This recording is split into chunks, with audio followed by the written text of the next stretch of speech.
Today we're going to be learning styrofoam printing with marker. You will need a piece of styrofoam that is flat and a piece of paper that is the same size, a pencil and a ballpoint pen, a Sharpie to write your name, some markers, washable or Crayola brand is great, some tape, a sponge with some clean water, and I'm going to use a how to draw book to help me draw my picture, but you can draw from your brain if you want. Step 1, draw a picture on the piece of paper that is the same size as the styrofoam. You're going to want to choose a picture that has detail, but nothing that's too tiny. Try your best to fill up the whole space. We don't want to draw just one small thing in the middle of the styrofoam. Try to draw something that takes up the whole tiny piece of paper. After you have finished drawing your picture with pencil, you're going to take the styrofoam and the paper and carefully tape them together. You're going to want to put the pieces of tape somewhere where it doesn't get in the way of your drawing. Luckily for me, these two small pieces of tape can be placed on the top corners and not affect my drawing at all. You want to put the tape somewhere where the paper can open up and close like a door. After your paper is secured, get a ballpoint pen, something that has a hard tip. You don't want felt tip.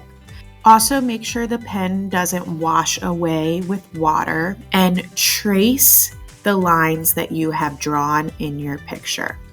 You want to press down hard enough that you can see the indentations on the styrofoam after you draw them, but you're not pressing so hard that you are creating holes in your paper or in your styrofoam. After you have traced a little bit, you can lift up the paper and make sure you're pressing hard enough that you can see the image and feel the bumps of the image on your styrofoam. Adjust your pressure from here. If you can't see the image being pushed down enough, push harder. If you're making really deep indentations, push lighter. Now that I've traced my whole image, I can see that it's all there on the styrofoam. Make sure you're not missing any part of your picture. After you know it's good, you can take off the paper. Don't take off the paper too early though. And then retrace the whole image again. I like to look at my original picture while I'm doing it. If you are working on this in school, you may want to pause after this step and wait till the next class to do the next steps. It's a good pausing part in this project. Okay, now that it's the next day, I can use my washable markers, or Crayola brand will work, to color in my styrofoam plate. Color it the same way you would a coloring sheet, but keep in mind that you are coloring on styrofoam and this wants to smudge. So be really careful to not rest your hand on top of it. Yay, now it's printing time. You're going to need your plate. I wrote my name on the back with Sharpie. And a piece of paper. I would like a thinner piece, like a piece of drawing paper. And some clean water with a sponge. So you're going to take your sponge and squeeze most of the water out of it. You want it to be wet, but not too wet. And you're going to rub it against the paper. Now you want your paper to have a nice shine to it. You want it to be not soaking, but be wet enough that the marker will come off of the plate. Oof, I actually think that's too wet now. Maybe I'll wait a couple seconds to try to let it dry off before I print. All right, let's see what happens. It might be too wet.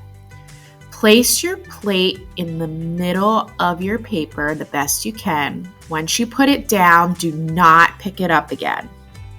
Rub it with the palm of your hand. Rub every part of the back of that styrofoam. Don't forget the corners. Push down hard. After you have rubbed the entire printing plate, you're going to very carefully peel it off of the paper. You will see that the marker came off of your printing plate and landed on the paper. There's still a little bit of marker left, so I can do what is called a ghost print, which is when I do another print using what's left of the marker on the plate. This is good for two reasons. It will kind of clean the plate off for you to do another print with different colors, but also then you just get an extra picture out of it.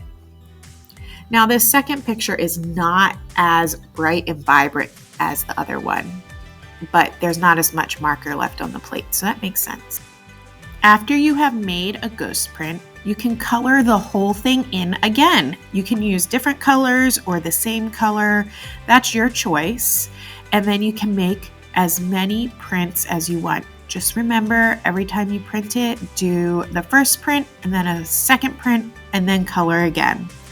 That's the benefit of printmaking. You can make lots and lots of copies of the same image.